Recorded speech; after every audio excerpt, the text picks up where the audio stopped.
He was a star athlete at one of America's elite universities who is now generating national outrage after receiving just a 6-month sentence for sexually assaulting a young woman. Her wrenching statement in open court went viral, and tonight we have uncovered new pictures and new texts that show the defendant in a harsh new light. Here's ABC's Matt Gutman with an ABC News exclusive.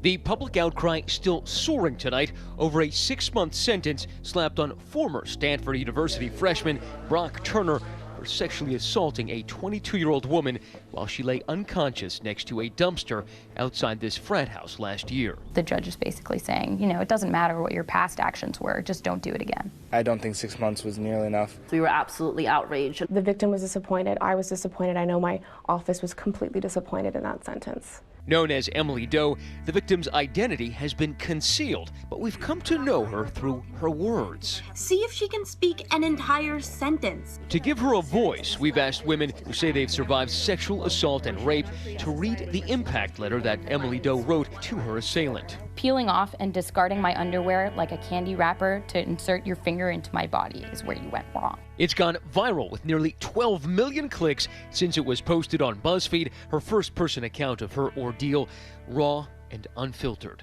In his letter to the same judge at sentencing, her 20-year-old assailant told the judge, "Coming from a small town in Ohio, I never really experienced celebrating or partying that involved alcohol." Documents also say that Turner denied ever using any illicit substance. Prosecutors didn't buy his clean living story. Documents and pictures obtained by ABC News show a very different portrait of the former Olympic hopeful, alleging that he was engaging in excessive drinking and using drugs, according to prosecutors who combed through his phone.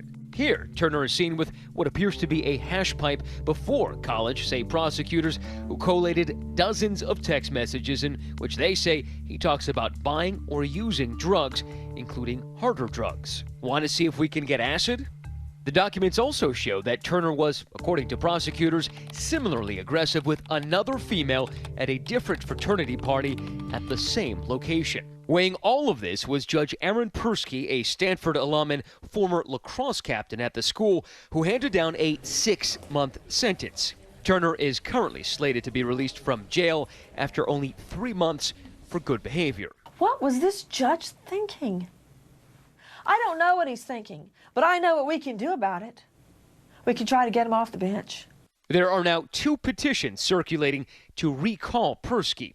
A Change.org petition has garnered more than 500,000 signatures, and a White House petition posted just this morning has already surpassed 27,000 signatures. Stephanie Pham, co-founder of Association of Students for Sexual Assault Prevention, also authored a letter signed by over 250 Stanford students to the judge asking for a tough sentence. We didn't know if the letter would help or not, but the main thing is that we want to take action in any way, shape, or form possible to help the situation. Stanford law professor Michelle Dauber has started a campaign calling for Judge Persky to be removed from the court. He is an elected, not appointed judge, and he needs to be responsive to community values. And he has to both understand where the community is with respect to sexual assault and the need to protect our daughters while they're in college. Sir. Persky is not only being threatened with votes, but allegedly with violence. Gary Goodman, a public defender with the Santa Clara County Public Defender's Office, says Persky and his family have received threats over the phone. Can you just give me a sense of what is being said in these calls? They're threatening, they use a lot of profanity, they hope that he dies, they hope that his kids get raped, things of that nature. In this case, 6 months in jail plus sex offender status and 3 years probation. Do you think that that was a fair judgment? Absolutely in line. Absolutely in line. That sexual assault happened on a January night in 2015. I mean, it was pretty hard to see at first. I was whining shopping for quite a long time with me and Peter.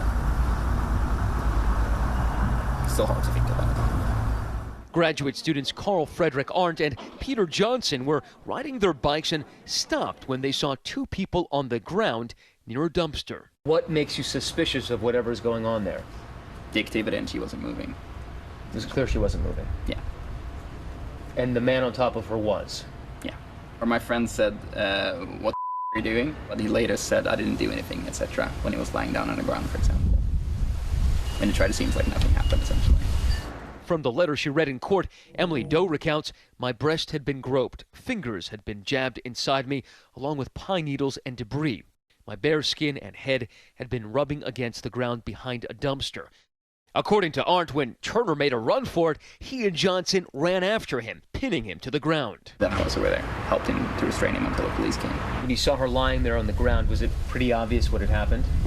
Yeah. I mean, she was half naked, so yeah. Arndt and Johnson haven't seen Emily Doe since that night, but it's clear from her letter that she thinks about them every day. She writes, "I sleep with 2 bicycles that I drew taped above my bed to remind myself that there are heroes in this story." Before sentencing, Brock's father complained that the verdict was a steep price to pay for 20 minutes of action. The dad said, it's 20 minutes for a lifetime of sentence. And I'm like, what do you think the woman had to deal with? He's now claiming his words were misinterpreted. But any association with Brock Turner has become radioactive. In a letter to the judge, Turner's friend, Leslie Rasmussen, the drummer for the band Good English, lamented that the assault may have been a big misunderstanding. The backlash was neck-snapping. Within days, her band's next 4 shows were canceled.